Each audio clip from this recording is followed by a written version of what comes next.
Alright, y'all, just figured I'd share a few highlights from our trip to Middle Tennessee this past week. On Wednesday, I drove out to the Daniel Farm to visit the old Lawson Cemetery. The cemetery is located at the top of a hill overlooking Bear Creek, a few miles east of Lutz. The front of the hill was removed when the county put in Bear Creek Road.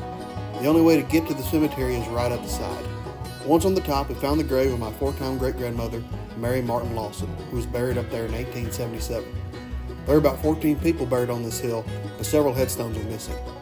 The landowner then showed me a Civil War-era bayonet that he found on the farm that more than likely belonged to one of J.A. Lawson's boys who served in the war.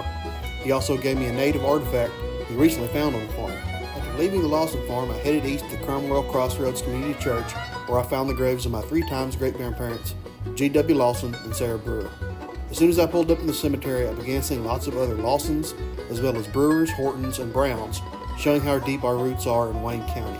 The next day, I visited the Wayne County Historian's office in Waynesboro, where I found lots of great records on our family and visited with the county historian about our roots. After finding that we had Brewer and Horton roots, the historian took me out to the Isaac Horton Cemetery north of Lutz.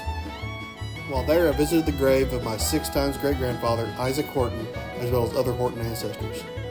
I'd like to thank Shannon Daniel and Mr. Dixon, the county historian, for showing me around.